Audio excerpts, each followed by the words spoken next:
आज हम जब यहाँ रास्ते में आते हैं, अभी हाल ही में कुछ दिन पहले मैं यहाँ पे चाय बागान में गई थी और रास्ते में भी मैंने इस बारिश में भी चाय बागान में महिलाओं को काम करते हुए देखा। इस बारिश में भी वो अपने परिवार के लिए, अपनों के लिए कोई एक दिन उनका छूट न जाए, उसके लिए वो छाता लगा करके अपना कपड़े के ऊपर में प्लास्टिक लपेट करके अपना झोला पकड़ के, चाहे कोई भी मौसम हो, अभी तो हम सिर्फ ये बरसात का मौसम देख रहे हैं, इसमें वो चुन चुन करके पत्ते चुनती है।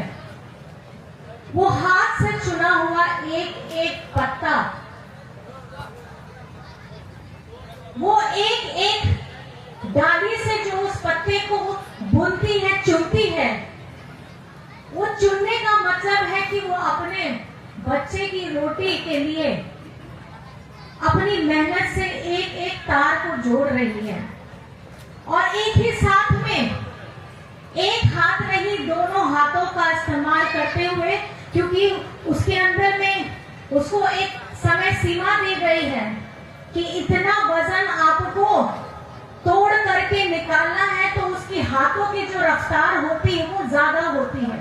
मतलब 1 सेकंड में, 5 सेकंड में, 10 सेकंड में, 30 सेकंड में, 1 मिनट में मैं जितना ज्यादा पत्ता तोड़ूंगी, आज कहीं मैं वो चूक न जाऊं, क्योंकि जो मुझे पैसा मिलने वाला है एक दिन का, कहीं मैं अपने बगल वाली महिला से पिछड़ ना जाऊं, क्योंकि जो मुझे अपने बच्चों के लिए रोटी लानी है, चावल लाना है, वो इसी कश्मकश में रहती है जब वो अपने पत्ते चुन रही होती है। आप लोगों के लिए ये एक समय सीमा को बांध के रखना और उस पे अपना आप को काम करना, सिर्फ ये चाय पत्ती की बात नहीं है। एक महिला जब अपने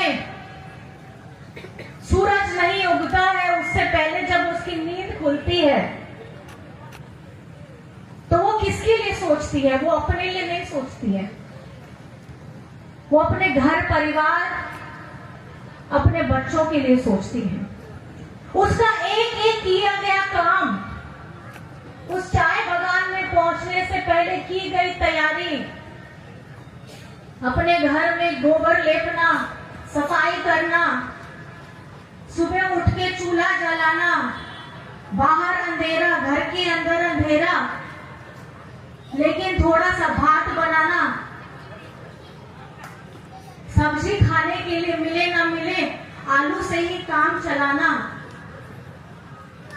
अपना पेट भरे ना भरे, अपने पति का, अपने बच्चों का, अपने सास ससुर का, उनको खिलाना, ये कौन कर सकता है?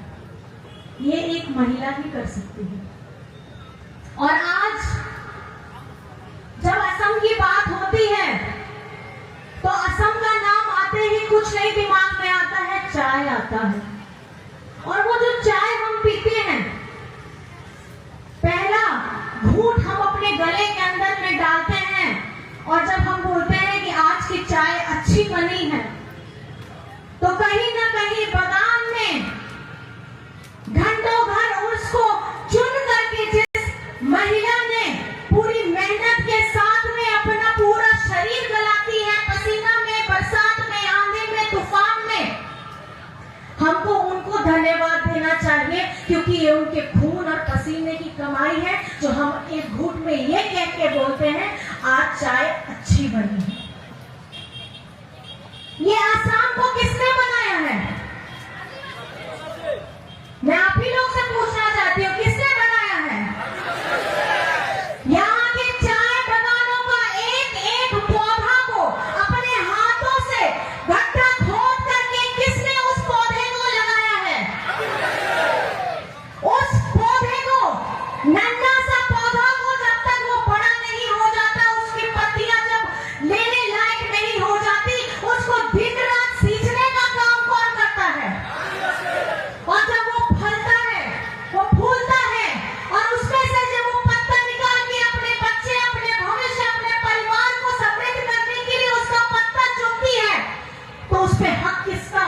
चाहिए।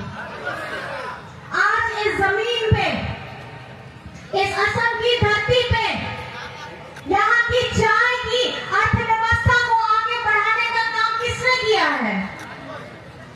तो जब हर सवाल के जवाब में आदिवासियों का नाम आता है, मेरे पूछे गए एक एक सवाल में अगर आदिवासी का नाम आता है, तो यहाँ के हक, यहाँ के अधिकार और हमारा जो अपना स्टीकर दर्जा है, उसमें आदिवासी का नाम क्यों नहीं आता है?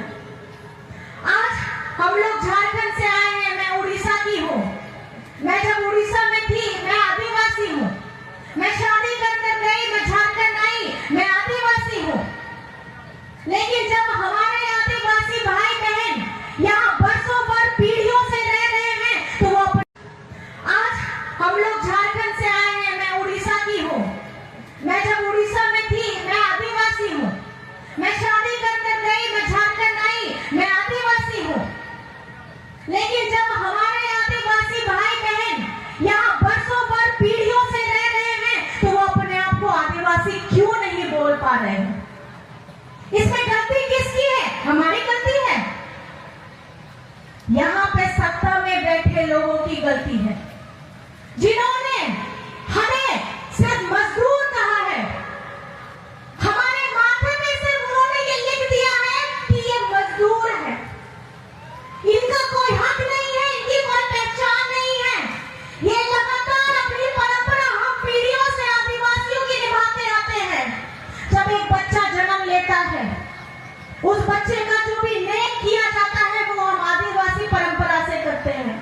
वो बच्चा जब बढ़ता है, उसे हम सिखाते हैं कि ये हमारा पर्व है, इसको इस तरीके से करना है। उसकी सारी सभ्यता, उसकी परंपरा, उसकी जीवन शैली एक आदिवासी तरीके से होती है। जब वो बच्चा बड़ा होता है, उसकी शादी होती है, हम मड़वा लगा करके हम शादी की तैयारी कराते हैं, हम सारी परंपरा निभाते हैं। उसके बाद जब वो बड़ा हो जाता है, बुजुर्ग हो जाता है, जब अपना देह त्यागने लगता है, तो इसी जमीन की धरती में हम पूरी परंपरा के साथ, आदिवासी परंपरा के साथ निभा करके उन्हें विदा करते हैं। तो जब जीने से लेके मरने तक हमारे रहन सहन में, हमारे स्वभाव में, हमारे तौर तरीके में, हमारे त्योहार में, हमारे खाने पीने के व्यंजन में, हमारे पहनने ओढ़ने के तरीके में, हमारे बोलचाल में आदिवासी है, तो हमें वो मान्यता क्यों नहीं मिलती? क्या हमारा हक नहीं है? क्या ये हमारा हक नहीं है? है कि नहीं है? आज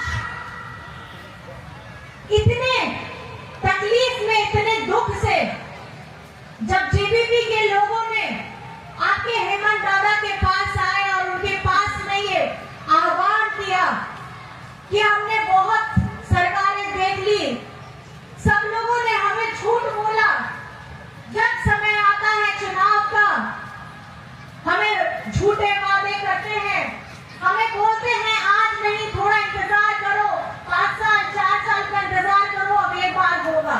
होता है कि